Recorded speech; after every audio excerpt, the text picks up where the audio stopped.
Louise Arbour, bonjour. Bonjour. Merci de nous accueillir chez vous.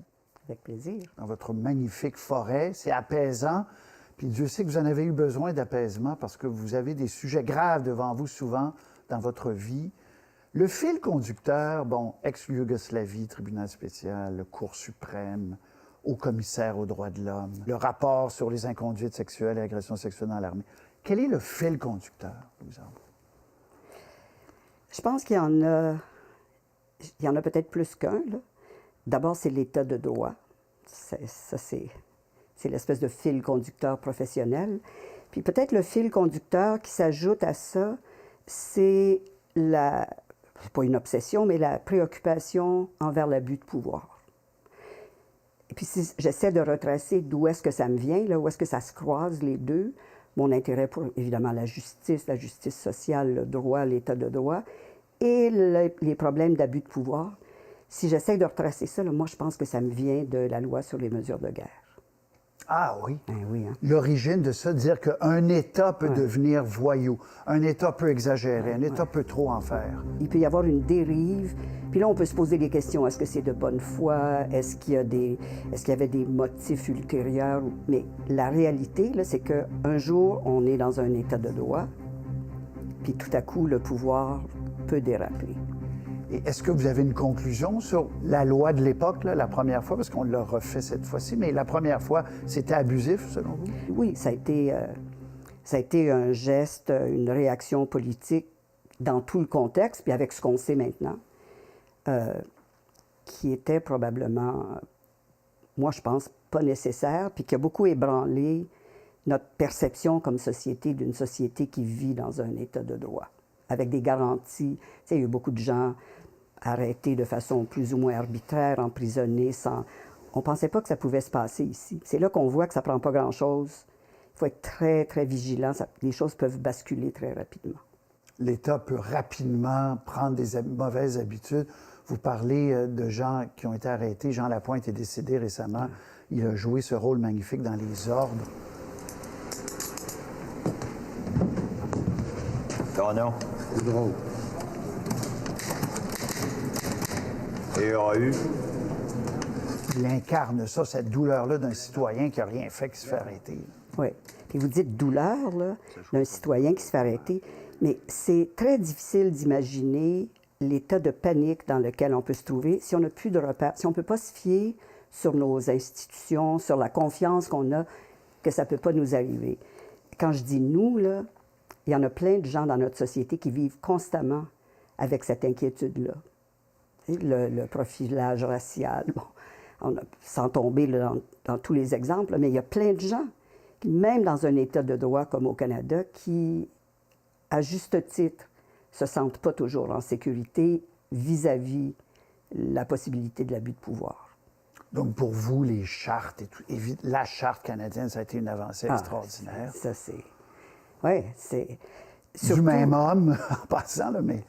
Ah ben oui, C'est ça. Ouais, ça, c'est intéressant, en fait, de voir, c'est ça, les deux piliers. La Charte canadienne, là, surtout pour des juristes de ma génération, là, on a étudié dans un environnement où c'était pas ça, où le pouvoir judiciaire, c'était un pouvoir de deuxième ordre, là, un pouvoir d'interprétation.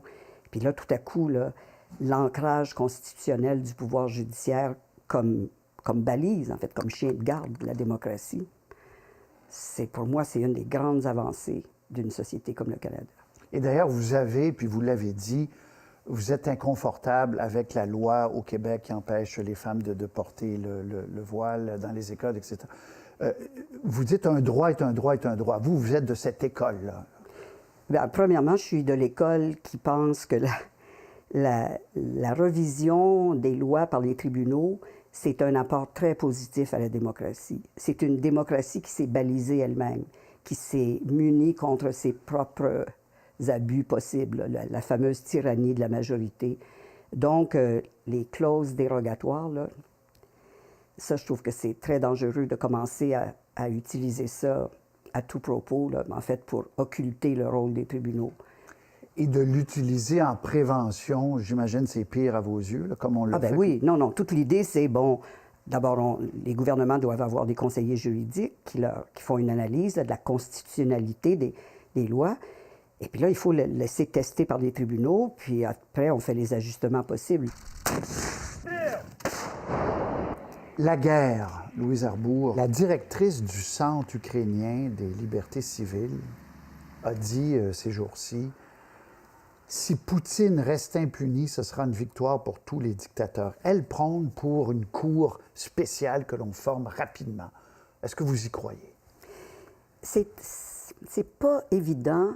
Je pense que c'est pas étonnant là, comme idée, mais c'est pas évident comment ça pourrait être constitué. Par exemple, avant la Cour pénale internationale, moi, les tribunaux dans lesquels j'ai travaillé, c'était le tribunal pour l'ex-Yougoslavie, pour le Rwanda. Ça, c'est des tribunaux qui avaient été créés par le Conseil de sécurité des Nations unies. C'est impensable, avec le droit de veto, entre autres, de la Russie, qu'on puisse avoir un tribunal spécial pour l'Ukraine de la même nature. Puis ces tribunaux-là, qui étaient créés par le Conseil de sécurité, ils étaient très puissants, parce que c'était une espèce c'était un organe du Conseil de sécurité. Donc, on avait beaucoup, beaucoup de pouvoir.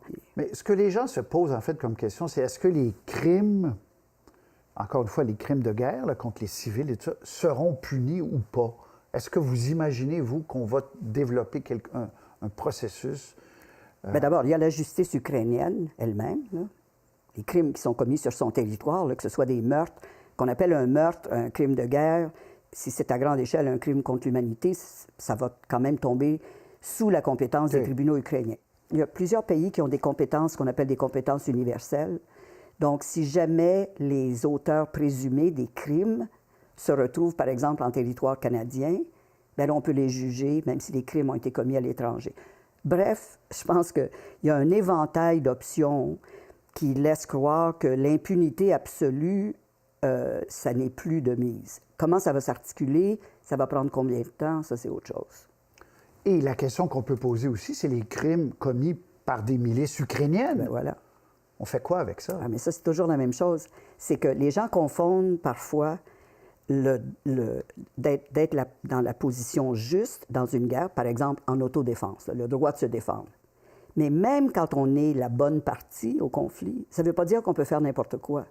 Il y a des contraintes sur la façon de faire la guerre, la façon de traiter les prisonniers, la façon de traiter les civils, le genre d'armes qu'on peut utiliser. Puis ça n'a rien à faire avec est-ce qu'on est les bons ou les méchants là, dans la guerre comme telle.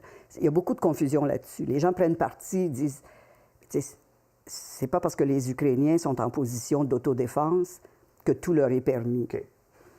Êtes-vous optimiste ou pessimiste de manière générale quand vous regardez la planète par rapport à, depuis le début que vous vous intéressez à ça? Parce que quand on parle de l'Ukraine, on a l'impression que tout va mal. Or, tout ne va pas mal. Là. Êtes-vous plutôt pessimiste ou optimiste, vous, en général? Je pense qu'en général, je suis très optimiste. Je n'aurais pas pu faire le genre de travail que j'ai fait si j'étais paralysée par une espèce de fatalisme pessimiste, négatif. Au contraire, je pense que j'ai une énergie très positive, mais je suis très réaliste aussi. C'est ça. Ça dépend de ce qu'on regarde. Tu sais, quand on parle des Nations unies, par exemple, on occulte complètement le travail des grandes agences. C'est les agences sur le terrain. Là, aussitôt qu'on se déplace, là, qu'on arrive en Afrique, ce qu'on voit des Nations unies, c'est pas la paralysie du Conseil de sécurité puis les tractations politiques. C'est le travail de l'UNICEF, du Programme alimentaire mondial. C'est des gens qui sont sur le terrain, là, des équipes qui travaillent, qui ont fait reculer le seuil de la pauvreté. Qui font des choses concrètes. Absolument. Bon, mais c'est intéressant parce que je voulais vous poser cette question-là sur l'ONU. Vous êtes résolument pro-ONU, malgré le fait qu'on voit souvent comme un monstre qui est paralysé, où on met des pays comme l'Arabie saoudite, bien, ils avaient été enlevés, mais dans les comités des droits de l'homme, la Russie, Cuba, on se dit, ça se peut pas. Vous restez résolument pour cette organisation. Oh, absolument. Absolument. C'est pas trop gros, c'est pas paralysé. Il faut que tout le monde soit là. Tu sais, ça sert à moi, les clubs de bien-pensants, là, déterminés, là, c'est nous puis les autres, ça donne rien. Les vrais enjeux de notre époque, c'est des enjeux planétaires. Les changements climatiques, là, ça prend un environnement dans lequel tout le monde est à table. Alors, s'auto-proclamer le club des bien-pensants, on ne va rien régler. D'ailleurs, je pense que la multiplication des autres forums, tu sais, G20, G8, G7, c'est bon, mais il n'y a rien qui va remplacer le forum où tout le monde est là, tout le monde a une voix. La conférence, là, la COP 15 là, sur la biodiversité, je suis contente que ça se passe ici parce que je trouve que ça donne aux gens un aperçu de qu'est-ce que ça a l'air 195 voix. Puis comment on fait? On a de la misère à écrire un texte en équipe, on est 5-6, là, puis on peut griffonner des heures de temps, mais là... il y a 195 crayons, là. Voilà. Comme nous disait M. Lemay. Oui, je l'ai bien entendu. Mais ça, OK, donc, mais le fait que des pays qui bafouent les droits de l'homme soient sur des comités de droits de l'homme à l'ONU, ça ne vous choque pas, ça? Il n'y a pas quelque chose qui est antinomique? Bien, écoutez, je pense qu'il faudrait juste regarder, parce que ce serait quoi l'alternative? Il faudrait leur faire passer un test de comment ils sont bons dans les droits de l'homme. Il n'y aurait pas grand monde, honnêtement, là. Le comité. Pas grand monde, parce que même des pays, moi, je pense qu'ils ont quand même un dossier adéquat, là, ou qui essayent de s'améliorer, comme le Canada, par exemple. Parce que l'important, c'est de mesurer la performance d'un pays vis-à-vis son propre dossier. Ça ne sert à rien de mesurer la Norvège avec la Chine ou le Canada avec le Sri Lanka. L'important, c'est de regarder chaque pays puis de dire est-ce qu'on est en stagnation, en régression ou en progression. Ça peut être utile. Mais sinon, là, commencer à mettre des parias, là, ça ne donne pas grand-chose parce que... Donc, vous êtes pragmatique là-dessus. Puis certains vous avaient reproché, des militants en plus, de dire elle épargne la Chine, elle épargne tel pays, comme vous étiez au droit de l'homme. Vous dites il faut être réaliste. Il faut garder un dialogue, là, pour reprendre le dialogue. Bien, moi, je pense que ce qui est important, il faut être stratégique. Il faut se dire qu'est-ce que je veux accomplir? Est-ce que je pense sérieusement que la dénonciation, là, ce qu'on appelle un naming and shaming, là, qu'est-ce que ça fait, ça? Ça me fait me sentir bien, puis ça fait plaisir à mes amis, alors le Club des bien-pensants va être très content. Est-ce que l'autre côté va complètement se braquer ou va céder? Il faut être stratégique. Donc, je reviens sur l'ONU, malgré la lourdeur de la machine, puis vous dites c'est inévitable que ça soit lourd, c'est inévitable que ce soit compliqué, parce qu'ils sont tous là, mais il n'y a pas d'autre alternative pour vrai, là. Le multilatéralisme, c'est la seule voie, d'après vous. Ah oui. Il faut qu'il y ait un organe, puis là, c'est les Nations unies, où tout le monde est à table. Ouvrir la Charte des Nations unies, par exemple, pour réformer le Conseil de sécurité, c'est l'organe le plus puissant. On en parle souvent, mais de façon réaliste, là. Est-ce que les 5 pays qui ont un veto vont y renoncer? Est-ce qu'on peut les forcer à y renoncer? Mais ce veto, c'est complètement absurde. Pourquoi ces 5 pays-là? La France, la Grande-Bretagne, les États-Unis, le P3, comme on les appelle, les permanents 3, puis la Russie puis la Chine de l'autre côté. Mais où est le reste du monde? Où est l'Argentine? Où est le... Mais ça ne change pas, vous dites ça. Mais ça non, ne ça change pas, malheureusement. Non, il faut. Dans le moment, ça change. Je pense que c'est pas réaliste de penser qu'on va changer ça. Je passe à un autre sujet, et vous avez dit quelque part que c'était peut-être aussi important que la crise climatique, sinon plus. C'est la crise migratoire. Vous avez fait un rapport important là-dessus. Quand M. Blinken est venu au Québec et au Canada, il a dit, savez-vous, vous n'avez pas idée à quel point vous touchez un sujet peut-être le plus délicat, le plus important, le plus massif qu'on a devant nous, la crise migratoire. Vous êtes un peu de cet avis-là. Là. C'est ce qui nous guette si on n'arrive pas à créer des couloirs légaux. Il faut organiser parce que ça ne diminuera pas la migration. D'abord, le lien entre la mobilité humaine puis les changements climatiques, là, ça ne fait qu'exagérer la difficulté d'une mouvance migratoire qui est mal gérée. Puis dans le moment, elle n'est pas bien gérée.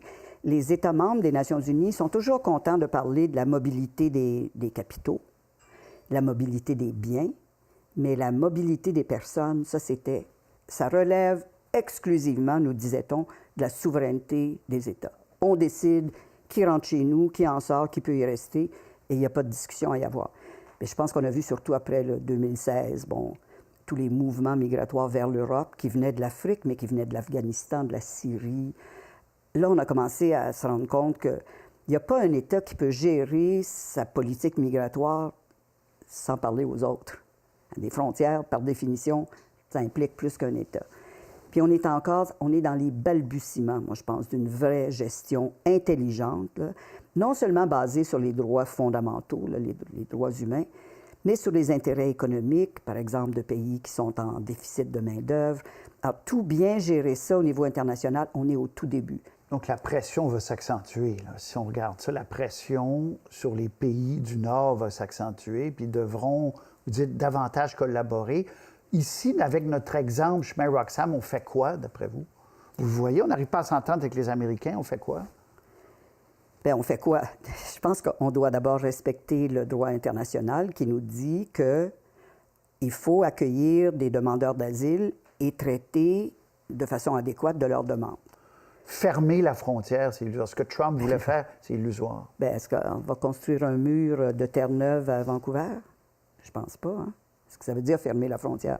Ferme un robinet s'il va s'ouvrir ailleurs. Là.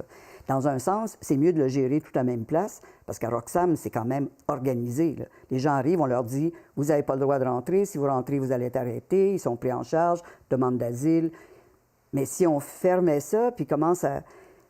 Si vous êtes allé dans cette région-là, s'ils ne rentrent pas par le chemin Roxham, 200 mètres plus loin, il n'y a pas de clôture, il n'y a pas de barrière, on est dans des champs. Puis ça, c'est juste ici. Et tout le long de la frontière, c'est une frontière qui n'est pas militarisée, qui n'est pas sécurisée. Mais est-il normal que ça prenne jusqu'à 2 ans pour que le gouvernement fédéral réponde à ces gens-là, oui, vous pouvez rester ou pas? Et de là, des gens disent c'est un contournement de l'immigration légale. Bien, la gestion, là, si on tombe là-dedans, c'est un gouvernement qui n'est pas capable d'émettre des passeports à ses propres citoyens en bas de 3 mois. Ça ne m'étonne pas beaucoup. On est dans une bureaucratie à tous les niveaux, au niveau de la gestion des services de santé, la gestion de la justice, des tribunaux. On est en une espèce de déficit de performance à tous les niveaux de services, ce qui est assez étonnant, considérant qu'on paye quand même beaucoup d'impôts, on est des sociétés bien organisées. Mais je ne sais pas, je ne suis pas un gestionnaire de formation, mais c'est assez étonnant. Il n'y a presque pas un seul secteur, pas les transports, la justice, la santé, où on peut dire que ça roule, là, ça fonctionne. On a toute une population qui est dans une espèce de clandestinité là, à cause de déficiences qui sont là très, très souvent purement bureaucratiques. Et vous trouvez, j'imagine, que le discours vis-à-vis ces gens-là, en général, là, appelons ça les nouveaux arrivants, est trop négatif. C'est très négatif. Puis ce qui est hallucinant, là, quand on se penche sur ces questions-là, c'est à quel point tout ça, la négativité, là, c'est issu d'une série de préjugés qui sont complètement pas fondés. Par exemple, quand si on demande aux gens, les migrants illégaux, là, qu'est-ce que vous en pensez? L'image, ça c'est le langage véhicule illégal, c'est comme criminel, terroriste, dangereux. La réalité, c'est que la plupart des gens qui sont dans une situation d'irrégularité, d'abord, sont rentrés au pays de façon régulière, tout à fait légale. Puis là, bien, ils ont fait face à des obstacles techniques. C'est la même chose partout. L'autre espèce de préjugé, c'est que tout le sud de la planète voudrait déménager au nord, ce qui est assez bizarre, considérant notre climat. Là, c'est assez évident que ce n'est pas le cas. Mais ce n'est pas vrai. Ils se déplacent d'abord à l'interne. Hein, puis après, ils se déplacent dans le pays voisin. Ils ne s'en vont pas tous en Allemagne et puis aux États-Unis. En tout cas, c'est un sujet qui divise. On l'a vu au Québec dans la dernière campagne électorale, on l'a vu en Europe, on l'a vu en France, on le voit partout. C'est un sujet qui divise. Bien, on l'a vu quand l'Europe, la solidarité européenne s'est effritée. À part l'Allemagne, là, qui était vraiment un pays d'accueil à tous les niveaux, là, réfugiés, migrants économiques, mais l'Italie, la Grèce se sont sentis, à juste titre, être sur les premières lignes, puis il n'y a personne en arrière d'eux pour dire, bien là, c'est un projet européen, là. Un continent de 500 millions d'habitants devrait être capable d'absorber 1 million qui frappe à la porte, là. On regardait juste le million qui arrive aux frontières, mais 1 million sur 500 millions, là, en principe, ça se gère. Il faut que tout le monde fasse partie de la danse. Voilà. Louise Arbour, vous êtes aussi penchée sur les agressions sexuelles dans l'armée, un rapport récent. Inconduite et agression sexuelle. De manière générale, j'ai constaté que le changement de culture au sein des forces armées a très peu de chances de se produire si l'organisation continue d'insister sur une autonomie totale. Quel regard, par ailleurs, vous portez sur tout ce mouvement justice populaire, ce mouvement d'abord de MeToo qui a libéré la parole planétaire, Puis ensuite, de ça a découlé une espèce de justice populaire sur les réseaux sociaux. Vous, comme juriste, là, ça doit ça doit aller vous chercher, ça? Oui, bien, je pense que ça va peut-être redonner à la justice certaines de ses lettres de noblesse. On a beaucoup critiqué la performance des tribunaux, particulièrement en matière d'inconduite sexuelle, là, tout ce qui est rattaché, à juste titre. Il y avait toutes sortes de règles qui étaient basées justement sur des stéréotypes culturels de l'époque. Bon, on a évacué tout ça, mais on reste dans un système de droit dans lequel, puis moi je continue d'y croire, la règle fondamentale, c'est c'est mieux que 10 coupables évitent un châtiment plutôt que de risquer de condamner un innocent. Ça, on y croit ou on n'y croit pas. Moi, j'y crois. C'est ça, le doute raisonnable. C'est ça, encore là, des balises contre les possibles dérives de l'abus de pouvoir. C'est ça, le système judiciaire. Mais avec la justice populaire, sans qu'il y ait cette espèce de garde-fou là, pour vraiment déterminer le niveau de responsabilité, bien là, on peut avoir des peines qui font que des gens ne peuvent plus travailler. Il n'y a plus de justice. Ben là, c'est ça. Alors, peut-être que ça va se rééquilibrer. Je le sais que c'est difficile pour des gens, des fois, de lire un jugement où le juge dit « C'est pas que je ne crois pas la plaignante, je la crois.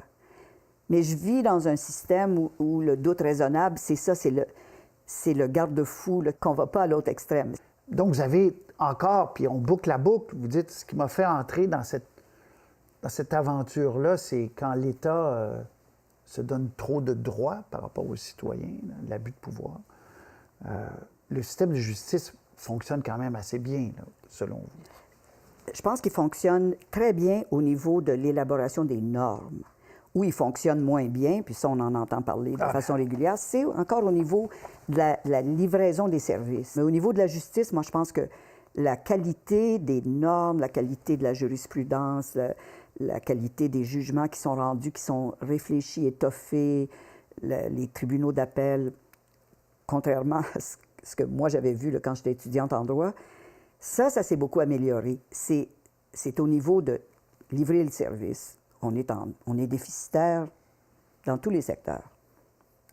Pénurie de main-d'œuvre, les gens vont dire. Et là, vous dites, bon, ben, faites-les rentrer. C'est ça. Faites-les rentrer. Tout est dans tout. Tout est dans tout. Louise Arbour, en terminant, qu'est-ce qui vous anime, là? C'est quoi votre prochain moteur, là, votre prochain défi? Hein? Eh bien, je ne me cherche pas de job. Là. Je suis pas Vous avez donné? Non, mais je suis encore occupée. Là. Je siège, par exemple, sur le conseil d'administration de la Fondation Mastercard, qui est pas très connue, qui est une grande fondation canadienne, où on travaille surtout en Afrique, mais un petit peu aussi dans les populations autochtones au Canada. C'est une des plus grandes fondations au monde au niveau de ses effectifs. Là. Alors bon, je fais encore beaucoup de choses comme ça, donc je vais en Afrique encore là, assez régulièrement. C'est ça, je travaille un petit peu. Puis je travaille dans mon cabinet d'avocat, je fais encore du droit, ça me... Bien, c'est fascinant de vous entendre, Louise Arbour. Merci beaucoup pour cette entrevue. Ça m'a fait plaisir. Et joyeuses fêtes. Joyeuses fêtes à vous aussi.